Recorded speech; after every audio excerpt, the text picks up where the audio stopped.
আমার ভাই 18 জুলাই বাসা থেকে বের হইছে, আর ফিরে নাই। হাসিনা রক্ত চুষাকে মাটিতে নিয়ে আসেন আর ওকে ফাঁসি দেন। গুম খুন করেই ক্ষমতা দীর্ঘ করে আওয়ামী লীগ। সোহরাওয়ার্দীতে নির্যাতনের ভয়াবহতা তুলে ধরে বিচার দাবি ভুক্তভোগীদের। ফ্যাসিবাদীদের ফিরতে না দেওয়ার হুঁশিয়ারি। জাতীয় স্লোগান হিসেবে থাকছে না জয় বাংলা। হাইকোর্টের রায় স্থগিত করলেন আপিল বিভাগ। দলীয় ব্যবহারে বিতর্কিত করেছিল আওয়ামী লীগ, বলছেন আইনজীবী। এস আলমের কাছে অনাদায়ী ঋণ ৪৫,০০০ কোটি টাকা ফেরত চেয়ে চট্টগ্রামে চেয়ারম্যানের বাসভবন ঘেরাও। ফার্স্ট সিকিউরিটি ইসলামী ব্যাংক কর্মকর্তাদের মানববন্ধন। এবং সাগরের গ্যাস অনুসন্ধান প্রক্রিয়ায় হোঁচট খেল পেট্রোবাংলা। দরপত্র জমা দেয়নি বৈশ্বিক কোম্পানিগুলো। রাজনৈতিক অনিশ্চয়তাকে দায়ী করছেন বিশেষজ্ঞরা।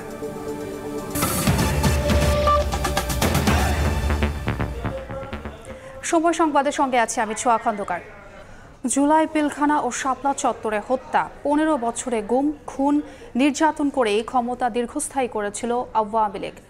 সব অপরাধের দৃষ্টান্তমূলক বিচার দাবি করেছেন বিভিন্ন দল ও সংগঠনের নেতারা।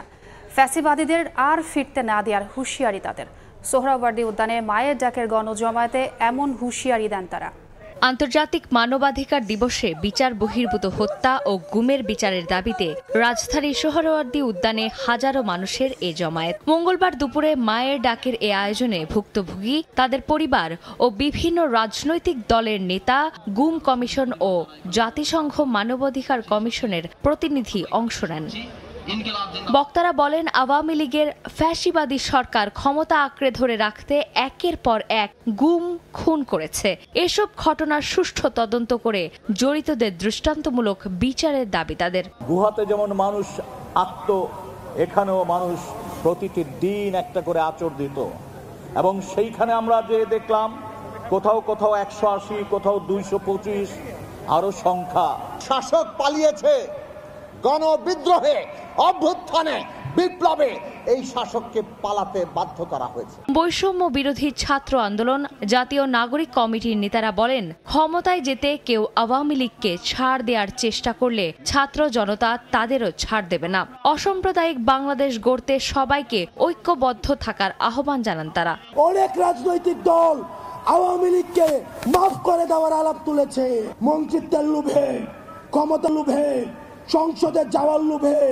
আপনি যদি মনে করে থাকেন এই আহতরা রাস্তায় রক্ত দিয়েছে এবং এই রক্তের উপর, এই পিচ্ছিল রক্তের উপর দিয়ে আপনি সংসদে যাবেন, তাহলে মনে রাখবেন জাতীয় বেঈমান হিসেবে পরিচিত হবেন। হিন্দু, মুসলিম, বৌদ্ধ, খ্রিস্টান, আমাদের পাড়ের ওই আদিবাসী ভাইরা আমরা একসাথে থাকবো, একসাথে লড়বো।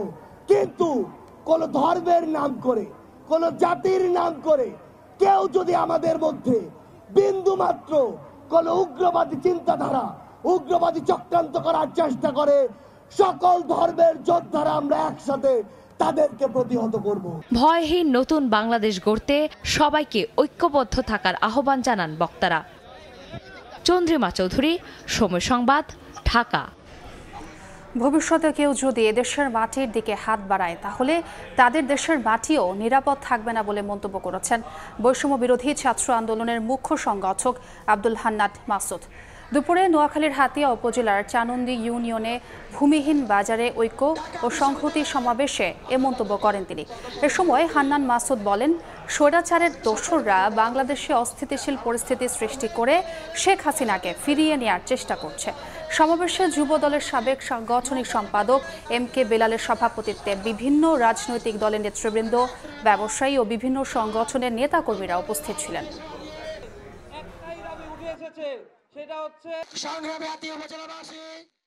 শেখ হাসিনার মতো দাসকে বাংলাদেশে বসিয়ে বাংলাদেশকে এতদিন শোষণ করেছে। এখন যখন তাদের দাস, এদেশের দেশপ্রেমী মানুষরা যখন তাদের সেই দাসকে, তাদের সেই গোলামকে এই দেশ থেকে বিতাড়িত করেছে, তখন তাদের গায়ে জ্বালা ধরেছে। তারা দেখাতে চাচ্ছে এদেশের মানুষ হিন্দুদের সাথে খারাপ আচরণ করতেছে, হিন্দুদের উপর হামলা করতেছে। আপনাদের এখানে কি গত 3 মাসে কোনো হিন্দুর উপর হামলা হয়েছে? কোন সনাতনী ভাইদের উপর হামলা হয়েছে?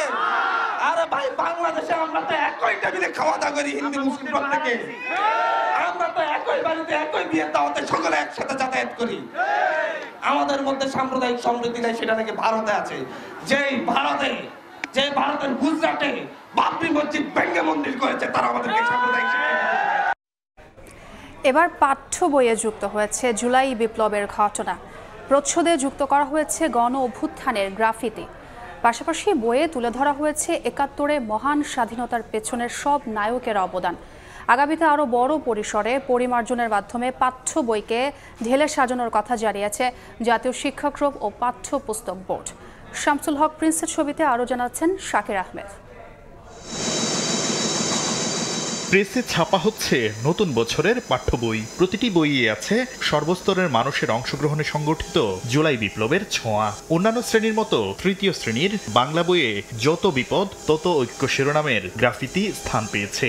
আর বাংলাদেশ ও বিশ্ব পরিচয় বইয়ে ১৯৫২ সাল থেকে ২০২৪ সালের ইতিহাস সংশ্লিষ্ট গ্রাফিতি।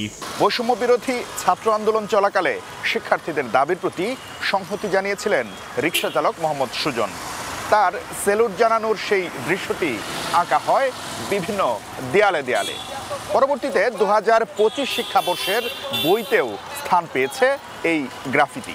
যে গ্রাফিতিগুলো সার্বজনীন আবেদন সৃষ্টি করে, তাদের স্বপ্নের কথা বলে, সেগুলোকে আমরা দিয়েছি। জুলাই বিপ্লবের ঘটনা ও বীরত্বগাথা পঞ্চম থেকে নবম শ্রেণীর বইয়ে গল্প আকারে উপস্থাপন করা হয়েছে। ইংরেজিতে গ্রাফিতি নামে একটা আর্টিকেল আছে, তেমনি আমরা তোমাদের ভুলবো না, এরকম নামে একটা লেখাও পঞ্চম শ্রেণীর বইতে সম্ভবত আছে। এনসিটিভি বলছে, ইতিহাস বিকৃতি থেকে পাঠ্য বইকে মুক্ত রাখতে মহান মুক্তিযুদ্ধ সহ দেশ গঠনে অবদান রাখা সবাইকে যথাযথভাবে উপস্থাপন করা হয়েছে। মৌলানা আব্দুল হামিদ খান ভাসানী ও তাজউদ্দিন আহমেদের অবদান এবং শহীদ রাষ্ট্রপতি জিয়াউর রহমানের স্বাধীনতার ঘোষণার বিষয়েও অন্তর্ভুক্ত করা হয়েছে আগামী শিক্ষাবর্ষের বইয়ে। স্বাধীনতার উষালগ্নে মেজর জিয়াউর রহমান মৃত্যুর ভয় উপেক্ষা করে ঘোষণা দিয়েছিলেন ২৬ তারিখে একবার, ২৭ তারিখে আরেকবার, সেগুলো আমরা উল্লেখ করেছি। পাশাপাশি ৭ই মার্চের ভাষণ আমাদের জাতিকে প্রস্তুত করেছে, সেটাও আমরা রেখেছি। শিক্ষাবিদরা বলছেন, বারবার পাঠ্যপুস্তক পরিবর্তনের ফলে যে ব্যয় হয় তা থেকে উত্তরণে শিক্ষার জাতীয় দর্শন নির্ধারণ করা জরুরি। জাতীয় দর্শন অনুযায়ী হবে আমাদের জাতীয় শিক্ষাক্রম। সেই জাতীয় শিক্ষাক্রম অনুযায়ী আমাদের হবে পাঠ্যপুস্তক, যা প্রতি বছর পরিবর্তন হবে না, যেটা একটা সাস্টেনেবল কাগজ এবং গুণগত মানসম্পন্ন কাগজ দিয়ে আমরা ছাপাবো।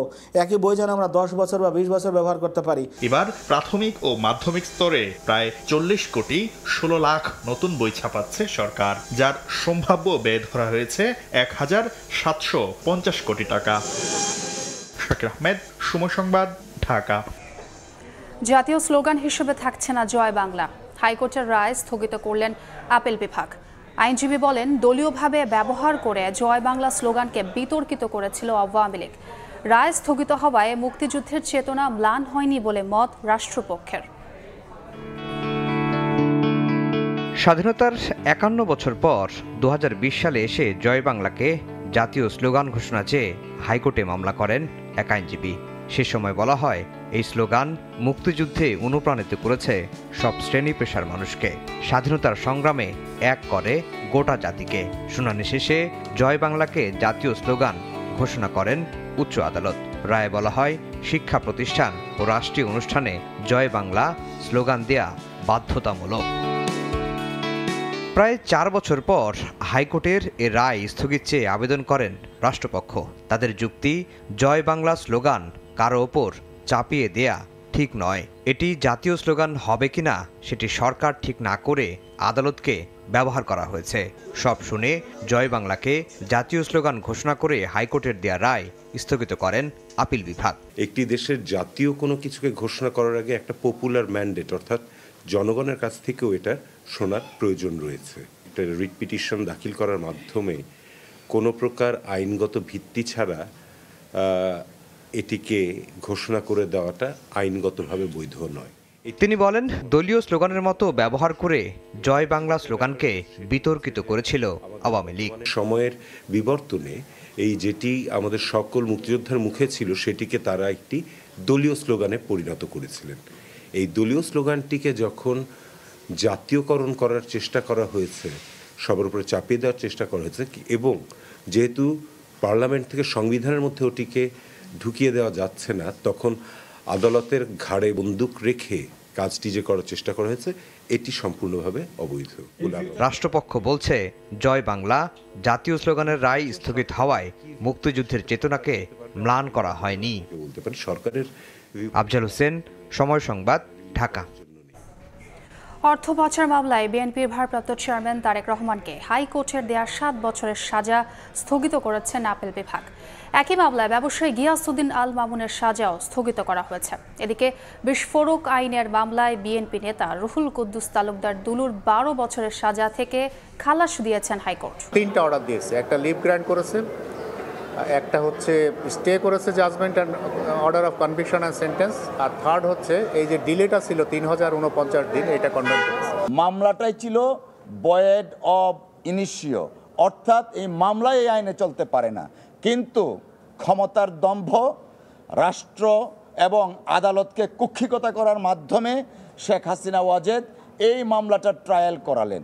মিডিয়া ট্রায়ালের মাধ্যমে শেখ হাসিনা ওয়াজেদ চেষ্টা করেছিলেন জাতীয় এবং আন্তর্জাতিকভাবে জনাব তারেক রহমান সাহেবের ইমেজকে প্রশ্নবিদ্ধ করার জন্য। সারা বাংলাদেশের মানুষ যারা অপেক্ষা করছেন, বিএনপির শত সহস্র নেতাকর্মী অপেক্ষা করছেন ওনার জন্য, এই অপেক্ষা অনুভূতির প্রতি তিনি শ্রদ্ধাশীল। ওনার দেশে ফেরাটা উনি যথাসময়ে প্রয়োজনীয় সিদ্ধান্ত নেবেন। এদিকে বিস্ফোরক আইনের এক মামলায় বিএনপি নেতা রুহুল কুদ্দুস তালুকদার দুলুকে ১২ বছরের সাজা থেকে খালাস দিয়েছেন হাইকোর্ট। তার আইনজীবীর দাবি, রাজনৈতিক উদ্দেশ্যে মামলা ও সাজা দেয়া হয় দুলুকে। আফজাল হোসেন, সময় সংবাদ, ঢাকা। নিজেদের শাসনামলে গড়া র্যাবের বিলুপ্তি চায় বিএনপি। দলটির নেতারা বলছেন, বিতর্কিত কর্মকাণ্ড ও আন্তর্জাতিকভাবে নিষেধাজ্ঞা সহ বাহিনীটি দানবে পরিণত হয়েছে বলেই বিলুপ্তির সুপারিশ করা হয়েছে। এছাড়া জনবান্ধব পুলিশ বাহিনী গড়তে কমিশন গঠনের প্রস্তাব দলটির। অভ্যন্তরীণ বিষয়ে ভারতের খবরদারি বাংলাদেশের জনগণ মেনে নেবে না বলেও হুঁশিয়ার করেছেন নেতারা। বাহিনীটির সংস্কারে ৫ দফা সুপারিশ করেছে বিএনপি গঠিত কমিটি। গুলশানে দলটির চেয়ারপারসনের কার্যালয়ে সংবাদ সম্মেলন করেন কমিটির সদস্যরা। বিএনপির স্থায়ী কমিটির সদস্য অবসরপ্রাপ্ত মেজর হাফিজউদ্দিন আহমেদ বলেন, পুলিশকে রাজনৈতিক প্রভাবমুক্ত রেখে জনবান্ধব বাহিনী হিসেবে গড়ে তুলতে হবে। আন্দোলন দমনের নামে অতি অল্প সময়ের মধ্যেই সহস্রাধিক মানুষের নির্মম হত্যাকাণ্ড দেশবাসীকে স্তব্ধ করে দিয়েছে। অতএব প্রায় গণশত্রুতে পরিণত হওয়া সত্ত্বেও এই বাহিনীকে ছেঁটে ফেলার কোনো সুযোগ নাই। একে আবার সংশোধন করে দাঁড় করাতে হবে।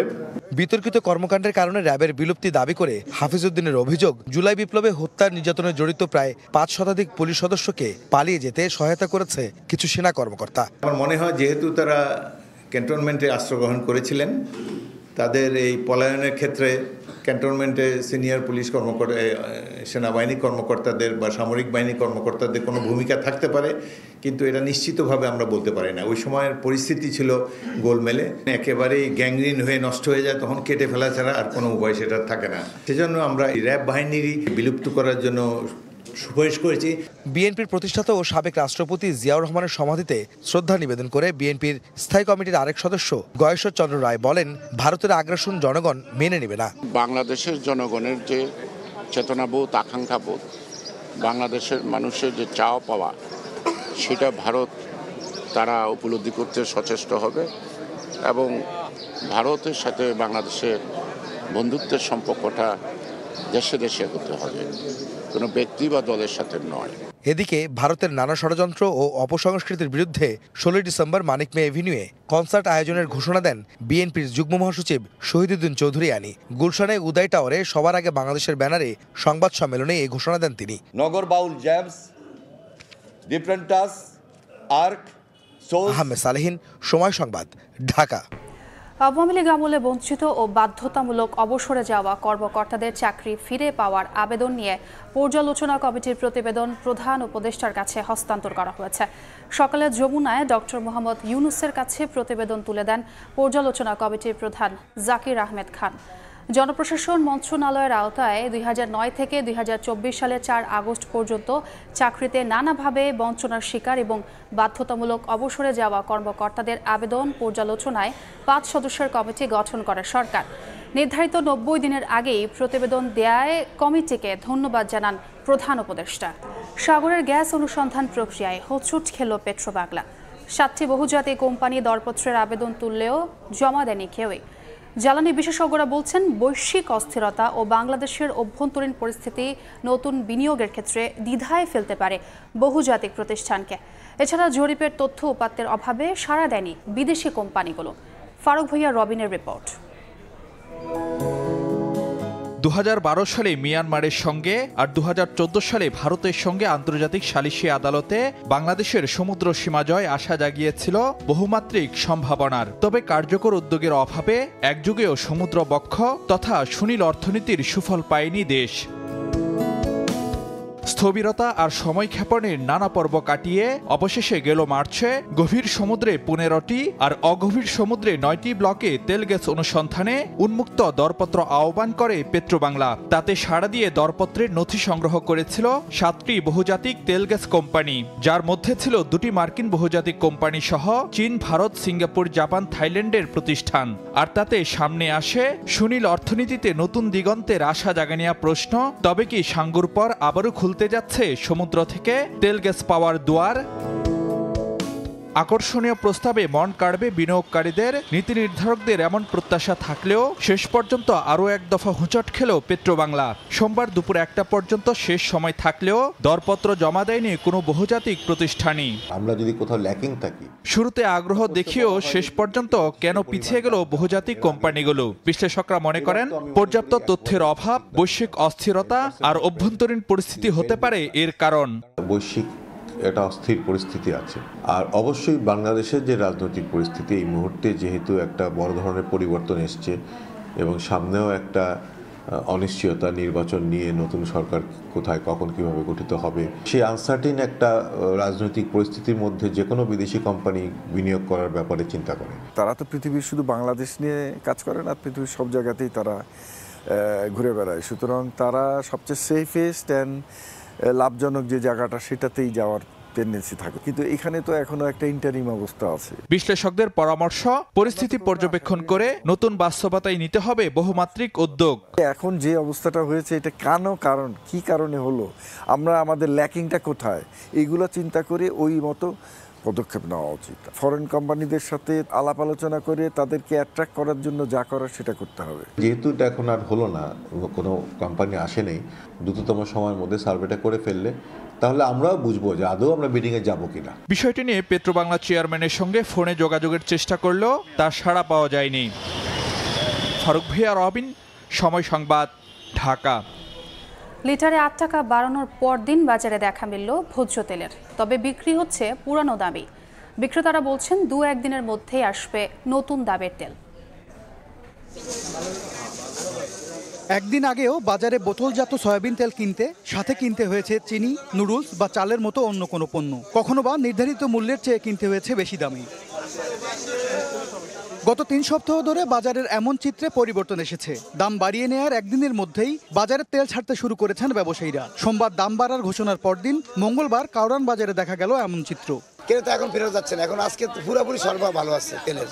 এখন অ্যাভেলেবেল তেল সবাই মোটামুটি পাইতেছে, যখন ওই নতুন মালটা আসা পড়বো তখন ওই ক্রাইসিসটা চলে যাবে। ক্রেতাদের অভিযোগ, দাম বৃদ্ধির আগে এমন সংকট তৈরি তারা সবসময়ই দেখেছেন। অসাধু ব্যবসায়ীরা কৃত্রিম সংকট তৈরি করে বাড়িয়েছেন দামের বোঝা। আমরা তো চিন্তা করছি তেলটা নেই হয়তো কিছু দাম কমবে, বরঞ্চ উল্টা দেখলাম আরো দামটা বাড়ছে। এটা তো আমাদের একটা কষ্টের উপর আর একটা চাপ চলে আসলো। সিন্ডিকেট না ভাঙে বাজারে ওই ভুক্ত অধিদপ্তর নাইমে কোনো কিছু করতে পারবে না। তবে মোহাম্মদপুর টাউন হল বাজারের বিক্রেতারা বলছেন এখনো বোতলজাত তেলের সংকট পুরোপুরি কাটেনি। নতুন তেল বাজারে এলে ক্রেতাদের আর ফিরতে হবে না খালি হাতে। সরকার যখন ঘোষণা দিয়েছে তেলের রেট একটু বাড়ছে, তখন আমার দীর্ঘ বিশ্বাস তেলটা বাজারে ইদারিং 100-এর ভিতর চলে আসবে। একটা বোতলে যদি 50 টাকা 60 টাকা বাড়তে হয় তাহলে আমাদের জন্য তো ছোটাপ। এদিকে কেজিতে 2 থেকে 5 টাকা পর্যন্ত দাম বেড়েছে মিনিকেট ও নাজির শাইল চালের। তবে বাজারে আসা নতুন গুটি স্বর্ণা ও 28 জাতের চালের দাম কিছুটা কমেছে। নাজির শাইল মিনিকেট কেজি 1 থেকে 2 টাকা বাড়ছে। পুরান চালটা একটু বাড়তি, নতুন চালটা একটু কম আছে। ছোলা ও চিনির দাম কিছুটা কমতির দিকে থাকলেও কেজিতে 1 লাফে 1000 টাকা বেড়েছে এলাচের দাম। MS আরিফিন, সময় সংবাদ, ঢাকা। ভোজ্য তেলের সবচেয়ে বড় সিন্ডিকেট পালিয়ে গেলেও বাজারে তার প্রভাব পড়তে দেয়নি সরকার। এমন মন্তব্য করে বাণিজ্য উপদেষ্টা বলেছেন, সরবরাহ চেইন ঠিক রাখতেই তেলের দাম বাড়ানো হয়েছে।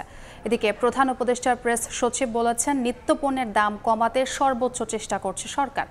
বাজারে পণ্যের দাম কমলেও গণমাধ্যমে তা উঠে আসছে না। দেশে কৃষি ও কৃষি প্রক্রিয়াজাত খাতকে এগিয়ে নিতে প্রথমবার ইআরএফ প্রাণ মিডিয়া অ্যাওয়ার্ড দেয়া হলো 10 সাংবাদিককে। মঙ্গলবার রাজধানীর পল্টনে ইআরএফ কার্যালয়ে আয়োজনে কথা বলেন প্রধান উপদেষ্টার প্রেস সচিব ও বাণিজ্য উপদেষ্টা শফিকুল আলম বলেন, ভুল তথ্য শুধু আন্তর্জাতিক গণমাধ্যমেই না, দেশের ভেতর থেকেও গুজব ছড়িয়ে জনগণকে বিভ্রান্ত করা হচ্ছে। নিত্যপণ্যের দাম কমলেও এই তথ্য গণমাধ্যমে সেভাবে আসছে না বলেও মন্তব্য প্রেস সচিবের। রাতের বেলায় টকশোগুলো দেখেন, সবার এক কথা যে এই দ্রব্যমূল্য দাম কমছে না, দ্রব্যমূল্য দাম করছে না। আমরা এগ্রি করি যে ইনফ্লেশন এখনো হাই, এখনো ডাবল ডিজিটের উপরে, বাট আমরা যে ফুড বাস্কেট দেখছি সেটাই কিন্তু একদম নোটিশেবল চেঞ্জ কিন্তু আমরা দেখছি, স্টিডিলি দাম কমছে। ভোজ্য তেলের দাম বৃদ্ধি প্রসঙ্গে বাণিজ্য উপদেষ্টা বলেন, সরবরাহ চেইন ঠিক রাখতেই দাম 8 টাকা বাড়ানো হয়েছে। একই সঙ্গে জানান, তেলের সবচেয়ে বড় সিন্ডিকেট পালিয়ে গেলেও বাজারে প্রভাব পড়তে দেয়নি সরকার। আমি যখন গতকাল তেলের প্রাইস বাড়ানোর সিদ্ধান্ত নিই, এটা বাস্তবমুখী হিসেবে যদি আমি সিদ্ধান্ত না নিতাম তাহলে দীর্ঘমেয়াদী একটা ক্ষতির কারণ হয়ে যেত। এই 40 টাকার কোনো একটা জায়গা থেকে আমরা উদ্বৃত্ত তৈরি করতে পারি কিনা, সেই প্রচেষ্টায় আমরা সারাদিন করি। সিন্ডিকেট নিয়ে যে আলোচনাটা হয় তেলের বাজারে বা চিনির বাজারে, এই মুষ্টিমেয় কয়েকজন কাজ করে, এর মধ্যে একজন সর্ববৃহৎ যে উনি কিন্তু দেশ থেকে পালিয়ে গিয়েছেন। দেশ থেকে পালিয়ে যাওয়ার ফলে যে একটা সরবরাহের ঘাটতি হয়েছে, ওই তুলনায় কিন্তু বাজারে আপনারা রিঅ্যাকশন টের পাচ্ছেন না। এ সময় কৃষির সিন্ডিকেট ভাঙতে এ খাতের উন্নয়নে সব ধরনের সহযোগিতার আশ্বাস দেন প্রাণ আরএফএল গ্রুপের চেয়ারম্যান রৌনক নিয়ন্তা। সময় সংবাদ, ঢাকা। রাজধানীর উত্তরা পূর্ব থানার হত্যা চেষ্টা মামলায় অভিনেত্রী শমী কায়সারকে জামিন দিয়েছেন হাইকোর্ট। সকালে বিচারপতি এ.কে. মাসুদুজ্জামান ও বিচারপতি সৈয়দ এনায়েত হোসেনের সমন্বয়ে গঠিত হাইকোর্ট বেঞ্চ 3 মাসের জামিন মঞ্জুর করেন। বৈষম্যবিরোধী ছাত্র আন্দোলন চলাকালে ব্যবসায়ী ইশতিয়াক মাহমুদকে হত্যা চেষ্টার ঘটনায় গত 29 সেপ্টেম্বর উত্তরা পূর্ব থানায় শমী কায়সারের বিরুদ্ধে মামলাটি করা হয়। 6 নভেম্বর তাকে গ্রেফতার করে পুলিশ। 9 নভেম্বর শমী কায়সারকে রিমান্ড শেষে কারাগারে পাঠান আদালত। পরে 8 ডিসেম্বর হাইকোর্টে জামিন চেয়ে আবেদন করেন ই কমার্স অ্যাসোসিয়েশন অব বাংলাদেশের সাবেক সভাপতি ও অভিনেত্রী শমী কায়সার। শমী কায়সারের পক্ষে শুনানি করেন আইনজীবী এ.বি.এম. হামিদুল মেজবা। ৪৫,০০০ কোটি টাকার অনাদায়ী ঋণ ফেরতের দাবিতে শিল্প গ্রুপ এসালম চেয়ারম্যানের বাসভবন ঘেরাও করে বিক্ষোভ করেছেন ফার্স্ট সিকিউরিটি ইসলামী ব্যাংকের কর্মকর্তারা। চট্টগ্রাম নগরীর সুগন্ধা আবাসিকে চেয়ারম্যান সাইফুল ইসলাম মাসুদের বাসার সামনে এ কর্মসূচি পালন করেন তারা। ব্যাংক কর্মকর্তাদের দাবি, নানামুখী চাপের কারণে সঠিক যাচাই বাছাই ছাড়াই এসালমকে এ অর্থ ঋণ দিতে বাধ্য হয়েছিলেন তারা। অনাদায়ী ঋণ ফেরতের দাবিতে এবার ঋণখেলাপির বাড়িতে অবস্থান কর্মসূচি পালন করলেন ব্যাংক কর্মকর্তারা। মঙ্গলবার সকালে ফার্স্ট সিকিউরিটি ইসলামী ব্যাংক চট্টগ্রাম অঞ্চলের 12টি শাখার শতাধিক কর্মকর্তারা শিল্প গ্রুপ এসালমের ৪৫,০০০ কোটি টাকার ঋণ ফেরতের দাবিতে কোম্পানির চেয়ারম্যান সাইফুল ইসলাম মাসুদের চট্টগ্রামের সুগন্ধা আবাসিকের বাসভবন ঘেরাও করে অবস্থান নেন। তবে বাসভবনের প্রধান ফটক ছিল বন্ধ, দেখা যায়নি সেখানে বসবাস করা এসালম পরিবারের কোনো সদস্যকেও। প্রায় 1 ঘন্টা অবস্থান নেওয়া এই কর্মসূচিতে ব্যাংক কর্মকর্তারা দাবি করেন, ব্যাংকে থাকা জনগণের আমানত এসালম শিল্প গ্রুপে বিনিয়োগ করে এখন গভীর সংকটে ব্যাংকটির সব শাখা, যার কারণে ব্যাংকের প্রতি অনাস্থা তৈরি হয়েছে আমানতকারীদেরও। অনেক বিনিয়োগ আমাদের এখন শ্রেণীভুক্ত, ক্লাসিফাইড হয়ে গেছে। তার একটা মেজর একটা পোর্শন আমাদের এসালম স্যারের আমাদের চেয়ারম্যান স্যার ওনার গ্রুপের ভালো একটা বিনিয়োগ ওনার আছে। কিছু বিনিয়োগ আপনার মেয়াদ উত্তীর্ণ হয়ে গিয়েছে।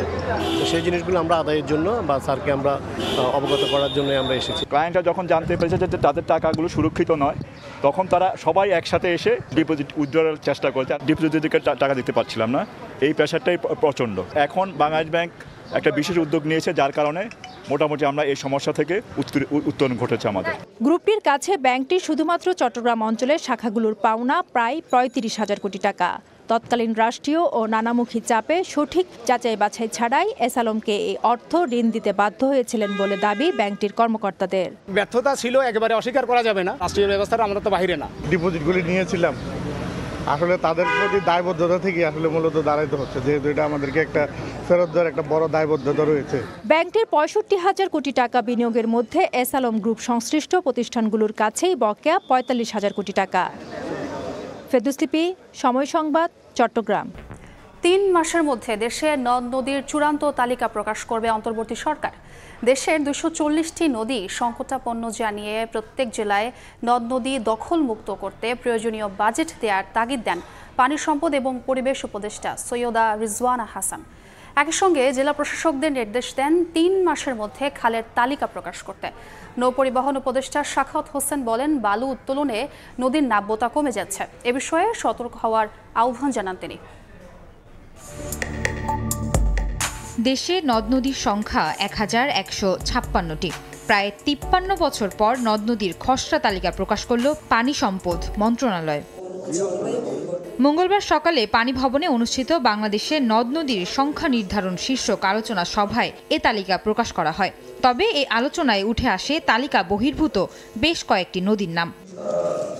এসব নদীর স্থানীয় ও প্রাতিষ্ঠানিক নাম উল্লেখ করে পুনরায় তালিকা তৈরির উপর জোর দেন নৌ পরিবহন উপদেষ্টা শাখাওয়াত হোসেন। বলেন, নদীতে অবৈধ স্থাপনা উচ্ছেদ করতে হবে, নদী বাঁচাতে ও নাব্যতা কমাতে নদী দূষণমুক্ত করতে হবে। এছাড়া নিজ উদ্যোগে নদীতে দূষিত পানি ফেলা বন্ধ না করলে কারখানা বন্ধের হুঁশিয়ারিও দেন তিনি। এই উইন্টারে লেট আস ক্লিন বুড়িগঙ্গা পরিষ্কার করে আমরা ফোর্স করে দিই ইটিপি ব্যবহার করার জন্য। না হলে আপনি হয়তো একজন দেখবেন যে বুড়িগঙ্গাও নাই। নদীকে যদি বাঁচাতে হয় আর নাব্যতা বাড়াতে হয়, তাহলে এই নদীকে প্রথমত দূষণ, তারপর অকুপেশন থেকে এটাকে আপনার রক্ষা করতে হবে।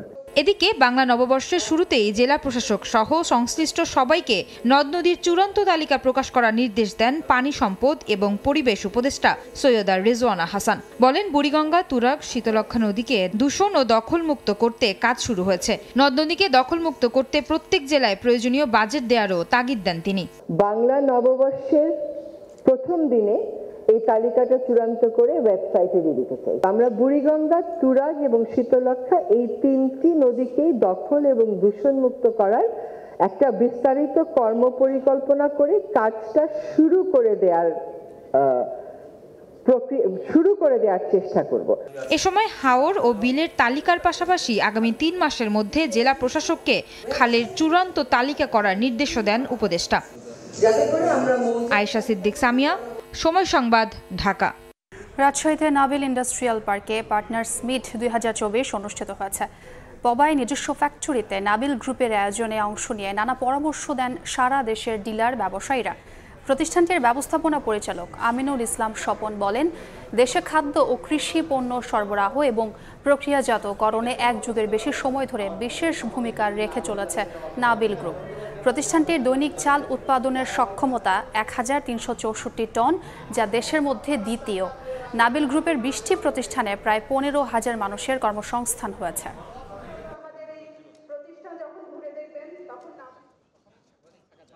নাবিল গ্রুপ আমরা 5টা সেক্টর নিয়ে ব্যবসা করি।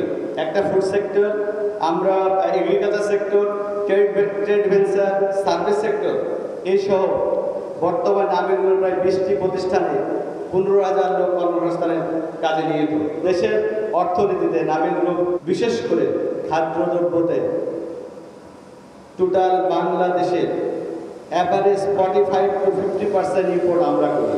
23-24 অর্থ বছরে আমরা বিলিয়ন ক্লাবে ডলারে অন্তর্ভুক্ত হয়েছি। আমরা প্রায় 121 বিলিয়ন ডলার ইম্পোর্ট করেছি।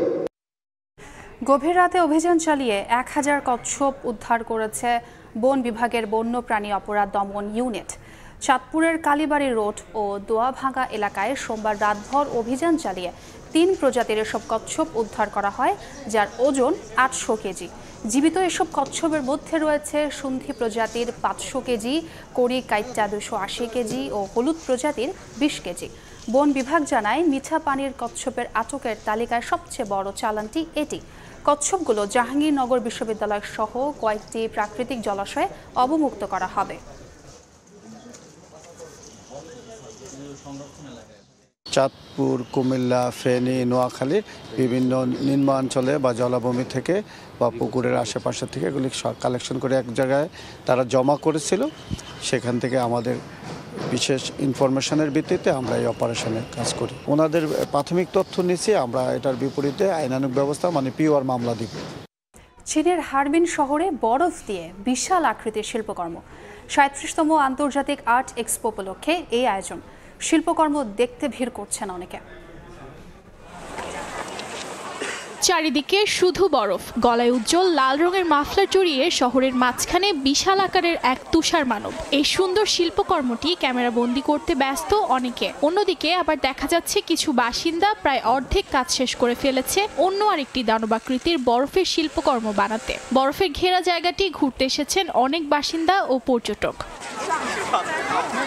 স্থানীয় সময় রোববার মিস্টার স্নোম্যান নামের এই বিশাল ভাস্কর্যটি হারবিনের ৩৭তম সান আইল্যান্ড আন্তর্জাতিক তুষার ভাস্কর্য আর্ট এক্সপো উপলক্ষে তৈরি করা হয়েছে, যা অনুষ্ঠিত হচ্ছে চীনের হেইজিয়ান প্রদেশের সবচেয়ে বড় শহর হারবিনে। ২০ মিটার উচ্চতার এই তুষার মানবটি বানাতে প্রায় ৪,০০০ কিউবিক মিটারের তুষারের প্রয়োজন হয়েছে বলে জানায় কর্তৃপক্ষ। এটি ২০২৪ সালের শীত মৌসুমের প্রথম বরফের তৈরি ভাস্কর্য। ৩০ জনেরও বেশি ভাস্কর ও ৪ জন শ্রমিক মিলে মিস্টার স্নোম্যানকে সুন্দর শিল্পকর্মে রূপ দিয়েছেন। সান আইল্যান্ড আন্তর্জাতিক তুষার ভাস্কর্য আর্ট এক্সপোতে আরও নানা ধরনের বরফের শিল্পকর্ম তৈরি করা হচ্ছে। গেল শনিবার বিশাল আকৃতির মিস্টার স্নোম্যান ভাস্কর্যটি তৈরির কাজ সম্পন্ন হয়েছে। উর্জিতা শাহজিন, সময় সংবাদ। বাংলাদেশ ওয়েস্ট ইন্ডিজ ওয়ানডে সিরিজের খবর। সিরিজ বাঁচানোর মিশনে দ্বিতীয় ওয়ানডেতে সন্ধ্যায় মাঠে নামছে টাইগাররা। টানা ম্যাচের মধ্যে থাকায় সোমবার ঐচ্ছিক অনুশীলন করেছেন ক্রিকেটাররা। প্রথম ওয়ানডে আর উইকেটের বিবেচনায় এ ম্যাচে স্কোয়াডে আসছে পরিবর্তন। সেন্ট কিটস অ্যান্ড নেভিসের ওয়ার্নার পার্কে ম্যাচ শুরু 7:30টায়। সহজ সমীকরণ হঠাৎ করেই পাল্টে গেছে। অর্ধযুগ ক্যারিবীয় দুর্গ দখল করে অজেয় যে সাম্রাজ্য গড়েছিল টাইগাররা, অন্তত ওয়ানডে ফরম্যাটে ছেদ পড়েছে সেই আভিজাত্যে। সামনে এখন সিরিজ বাঁচানোর সমীকরণ। একই মাঠ, সেই সেন্ট কিটস অ্যান্ড নেভিসের ওয়ার্নার পার্ক। প্রথম ওয়ানডের আগ পর্যন্ত টাইগারদের কাছে যা ছিল লাকি ভেন্যু। তবে উইকেটে আসছে পরিবর্তন, তাই তো পরিবর্তন আসতে পারে স্কোয়াডেও। নাহিদ রানা, তাসকিন আর তানজিম সাকিব পেস ইউনিটে বাদ পড়তে পারেন একজন। শরীফুলের একাদশে ফেরাটা প্রায় নিশ্চিত। নাসুম নাকি রিশাদ, এ নিয়ে কিছুটা দ্বিধায় ম্যানেজমেন্ট। ম্যাচটির আগের দিন টাইগারদের ছিল ঐচ্ছিক অনুশীলন, যেখানে ছিলেন প্রথম ওয়ানডে না খেলা ক্রিকেটাররা। সেই ম্যাচে স্কোরবোর্ডে 294 রান তোলার পরেও উইকেটের বিবেচনায় তা ছিল অপ্রতুল। এই ম্যাচে তাই ভিন্ন স্ট্র্যাটেজি টাইগার ম্যানেজমেন্টের। যে লেভেলে আসছি সেই লেভেলে তো আমাদের অনেকগুলো জায়গা আছে যেগুলো আমরা আসলে ইমপ্রুভ করতে হবে। যে একটা ছোট যে মিস্টেকটা, সেটা ব্যাটিংয়ে হয়তো আমরা আরো 20 রান করতে পারলে হয়তো একটু প্রেশারটা একটু বেশি দিতে পারতাম। বাট ছেলেরা যেভাবে ব্যাটিং করেছে সেটা অ্যাকর্ডিং টু সিচুয়েশন বলেন, উইকেট বলেন, উইকেটের ধরন বলেন, আমার কাছে মনে হয়েছে তারা ভালো ব্যাটিং করেছে। প্রথম ওয়ানডেতে ইনিংস সর্বোচ্চ 74 রান তুললেও মেহেদী মিরাজের স্ট্রাইক রেট নিয়ে প্রশ্ন উঠেছে অনেক। তবে অভিজ্ঞ মাহমুদুল্লাহ রিয়াদ আর দারুণ ছন্দে থাকা জাকের আলী অনিকের ব্যাটে ভরসা খুঁজতে পারে টাইগাররা, কিন্তু ওসব নিয়ে ভাবছে না টিম ম্যানেজমেন্ট। যখনই আপনি ন্যাশনাল টিমে খেলতে আসছেন, আপনি বাংলাদেশের টপ 11 জন প্লেয়ারের মধ্যে একজন। তো আপনাকে এখানে আমি এক্সপিরিয়েন্সের দোহাই দিয়ে আপনাকে আমি আসলে কিছু আপনাকে বাঁচাবো না। আপনি যখনই সে যদি 2 ম্যাচ হোক 3 ম্যাচ হোক, তাকে সেটা ডেলিভারি করতেই হবে। অন্যদিকে বাংলাদেশের বিপক্ষে প্রায় 1 দশক পর ওয়ানডে সিরিজ জয়ের দারুণ সুযোগ এসেছে ওয়েস্ট ইন্ডিজের সামনে। দ্বিতীয় ম্যাচে যা নিশ্চিত করতে চায় স্বাগতিক দল। এ ম্যাচেও আভাস মিলছে হাই স্কোরের, তবে সেখানে বাদ সাধতে পারে বিরূপ প্রকৃতি, কারণ সেন্ট কিটস অ্যান্ড নেভিসে ম্যাচ শুরুর আগে আছে বৃষ্টির পূর্বাভাস। মাহবুব রিমন, সময় সংবাদ। জাতীয় ক্রিকেট লিগ এনসিএল-এর খবর। লাক্কাতুরায় অপেক্ষার পালা শেষ। শুরু হচ্ছে প্রথমবারের মতো আয়োজিত এনসিএল-এর সংক্ষিপ্ত সংস্করণ। উদ্বোধনী দিনই মাঠে নামেছে 8 দল। টুর্নামেন্টকে সামনে রেখে প্রস্তুতি সেরেছে বিভাগগুলো। ইনজুরি কাটিয়ে রাজশাহীর জার্সিতে দেখা যেতে পারে নাজমুল হোসেন শান্তকে। ডিপিএল-এর পর প্রতিযোগিতামূলক ক্রিকেটে ফিরছেন তামিম ইকবাল, তবে মুশফিককে নিয়ে অপেক্ষা বাড়ছে। দিগিন সিংহের ক্যামেরায় সিলেট থেকে জয়ন্ত কুমার দাসের এনসিএল ম্যাচ প্রিভিউ।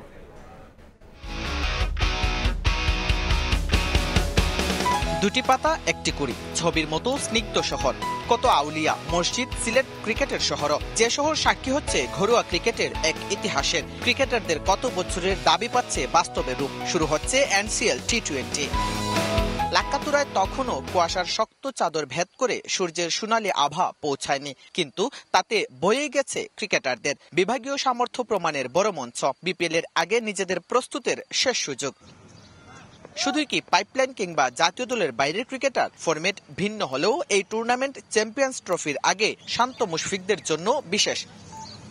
ততক্ষণে অগ্রহায়ণের আলস্য সূর্য মধ্য গগনে পৌঁছেছে। গোটা স্পটলাইন কেড়ে নিলেন টাইগারদের সাবেক অধিনায়ক তামিম ইকবাল। ডিপিএল এর পর থেকেই যিনি আছে প্রতিযোগিতামূলক ক্রিকেটের বাইরে। দীর্ঘ সময় ব্যাটিং করেছেন চট্টলার এই ড্যাশিং ওপেনার। দলগুলোর অনুশীলন শেষে বিকেলের ম্লান আলোয় চমক ছিল আরো। সবকিছুতেই যেন সুনিপুণ পরিকল্পনার ছাপ বিসিবির, যেখানে দলগুলো তুলে ধরল টুর্নামেন্ট নিয়ে তাদের ভাবনা। এটা আমাদের জন্য একটা বড় একটা অপরচুনিটি, এরকম একটা টুর্নামেন্টে অংশগ্রহণ করা আমাদের দাবি ছিল। তো অবশেষে ক্রিকেট বোর্ড এই জিনিসটা অ্যারেঞ্জ করছে, এটা খুবই ভালো। বিপিএল এর আগে শুরু হচ্ছে। প্রত্যেকবারই যেটা হয় যে এনসিএল কিংবা বিসিএল খেলেই আমরা ডিরেক্ট বিপিএল এ ঢুকি, যেখানে আমাদের প্রিপারেশন টাইমটা খুব কম থাকে। বাট এবার যেহেতু আমরা টি20 ফরম্যাট থেকে সাথে সাথে বিপিএল এ ঢুকবো, ইনশাল্লাহ আমাদের ওই প্রিপারেশনটা খুব ভালো থাকবে। উইকেট দেখো এখানে মনে হচ্ছে যে it will be a very good wicket to play on. যে কোনো প্লেয়ারের জন্য কামব্যাক করার জন্য এরকম টি20 টুর্নামেন্ট খুবই হেল্প করবে। শুরুর দিনই 4 ম্যাচ। সকাল 9টায় আউটারে বরিশাল ঢাকা মেট্রোর, এর 30 মিনিট বাদে মূল মাঠে সিলেট ঢাকার, দুপুর 1টায় খুলনা রাজশাহীর, আর 1:30টায় রংপুরের প্রতিপক্ষ চট্টগ্রাম। সিলেটের লাক্কাতুরায় এখন বাড়তি উন্মাদনা। শুরু হচ্ছে সবথেকে বড় আসর, এনসিএল টি20 টুর্নামেন্ট। প্রস্তুত রয়েছে মাঠ, লড়াই করার জন্য প্রস্তুত 8 দলের 8 অধিনায়ক। সাফ জানিয়ে দিয়েছেন জবাব দেয়া হবে মাঠে, চ্যাম্পিয়ন হওয়ার জন্য লড়বেন সবাই। সিলেট আন্তর্জাতিক ক্রিকেট স্টেডিয়াম থেকে জয়ন্ত কুমার দাস, সময় সংবাদ। এই পর্যায়ের শীর্ষ সংবাদগুলো জানিয়ে দিচ্ছি আরেকবার। আমার ভাই 18 জুলাই বাসা থেকে বের হইছে, আর ফিরে নাই। হাসিনা রক্ত চুষে মাটিতে নিয়ে আসেন আর ওকে বাঁশি দেন। গুম খুন করে ক্ষমতা দীর্ঘ করে আওয়ামী লীগ। সোহরাওয়ার্দীতে নির্যাতনের ভয়াবহতা তুলে ধরে বিচার দাবি ভুক্তভোগীদের। ফ্যাসিবাদীদের ফিরতে না দেওয়ার হুঁশিয়ারি। এবং জাতীয় স্লোগান হিসেবে থাকছে না জয় বাংলা। হাইকোর্টের রায় স্থগিত করলেন আপিল বিভাগ। দলীয় ব্যবহারে বিতর্কিত করেছিল আওয়ামী লীগ, বলছেন আইনজীবী।